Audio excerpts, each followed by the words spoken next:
Susie Goodwin here. If you're podcast coaching with me, I'm going to recommend Anchor every single time as your host, and here's why. It's free. There are creation tools that allow you to record and edit your podcast right from your phone or computer.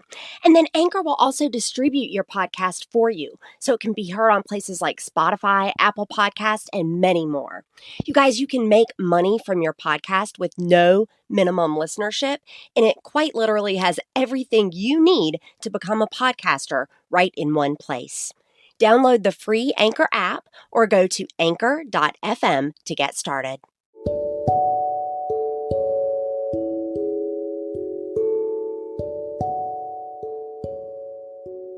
Welcome to the Serve Then Sell podcast. I'm so excited to bring you this 6th album, and it is all about podcasting specific to direct sellers. So podcasting is a really interesting, unique space. Direct selling is a really interesting, unique space. And my goal in this album is to talk about podcasting through the lens of a direct seller. We will explore whether you should start one when the right time is, maybe when you shouldn't. We're going to explore the bare basics of how to get started, how to set up an RSS feed, how to format your shows, how to ask outright for interviews and record said interviews. We're even going to explore things like monetization. Guys, I realize that this subject is not necessarily for everybody, and that's okay.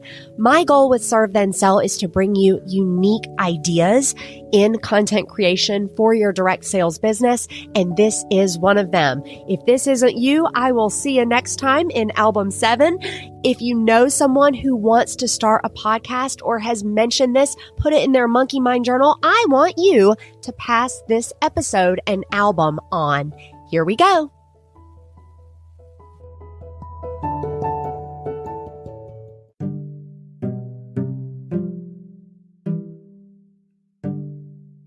When should you start a podcast? You know, there's never really a great time for a huge project, but I think that I have a few specific circumstances for you to consider starting a show.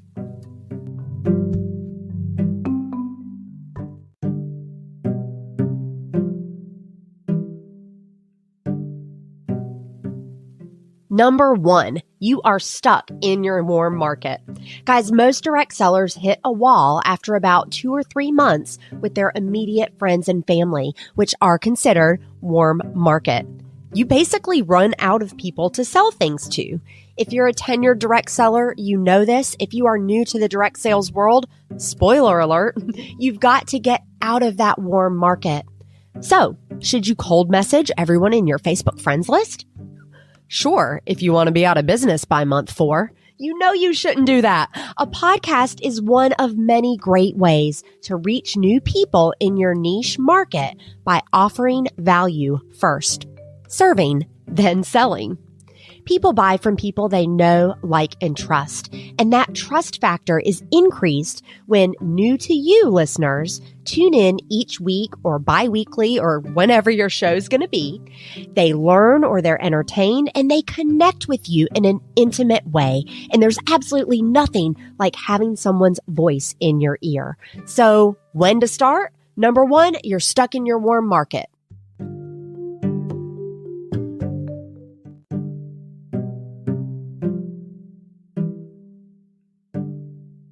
Number 2, you want to create evergreen content. Now, not all podcasts are evergreen, meaning not time specific. But for the most part, you can repurpose things to use in the future with a podcast. With a single episode of audio, you have content to offer your customers, social media content, as well as sound bites for future topics or re-releases. I recommend an app called Headliner, and I will link to that in the show notes, for audiograms, which are basically transcribed videos with standstill images that you can use on social media channels. If you've got guest interviews, you can offer these as marketing assets as a thank you for being on the show. Win-win. When is it time? When you need a larger internet footprint. Guys, there are currently 14 different platforms for podcast distribution. So I'm talking places like Apple, Google, Spotify, Amazon Music, Pandora, Audible. I mean, there are many, many more. These are apps or places that people go to listen to their favorite shows. Now, as a podcaster, every time you publish an episode, your show gets a page per distribution platform. Get hype. Now, side note, some of these platforms require manual submission for distribution, so you have to do some red tape work to even get on there. Pandora as an example, Amazon as an example.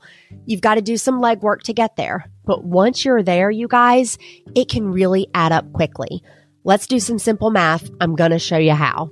So, let's say you are a podcaster on 10 different platforms. You publish 10 episodes. Guys, that's 100 different pages for that episode. Just by hitting publish, you've got 100 different pages for those 10 episodes.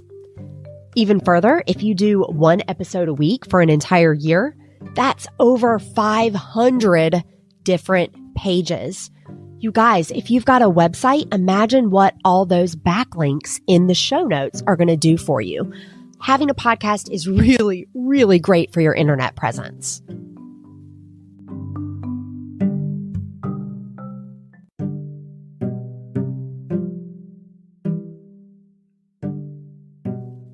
Number 4, when do you start a podcast? When you're growing your personal brand. A podcast provides the opportunity to connect directly with your niche market to solve a problem or make life better, separate from the direct sales brand that you represent. I know what you're thinking. Friend, I love my brand. I'm never going to leave. Why in the world would I separate it from myself? Look, I know over 24 people who said the exact same thing in 2020, and their brands closed their doors. I mean, I'll use myself as a great example. I thought I would never leave Zaya. And guess what? A really great opportunity came up that was more consistent with the way that I do business. I'm one of those people. If I didn't have a personal brand and a podcast, it'd be really sticky right now. You need a personal brand. A podcast can help grow it. Finally, number 5, you want to develop new skill sets. When is it a good time for a podcast? You want to learn. As an independent podcaster, you get a fast track program to many areas of business that are really, really valuable. Sourcing, research, technical aspects, communication technique, marketing. Can you outsource some of this rather than doing it yourself?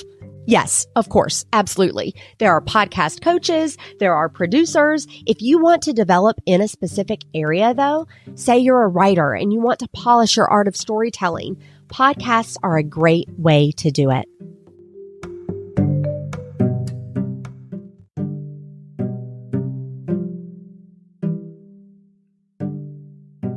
I'm going to give you some final thoughts here. I believe every direct seller should be involved in the podcasting space.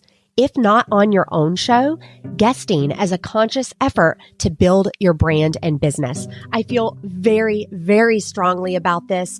In the next episode in this album, I'm going to help you create a pro-con list to see if podcasting is for you. But if you just listened to this and you said, yes, I've got a fire in my belly about this, maybe now is the time, I really want you to think about committing to this. I think it's fantastic for your long-term growth. I have got all of your resources in the show notes. You're going to click details or swipe up, depending on the player that you're listening in. I can't wait to chat with you next time about growing a podcast for your direct sales brand.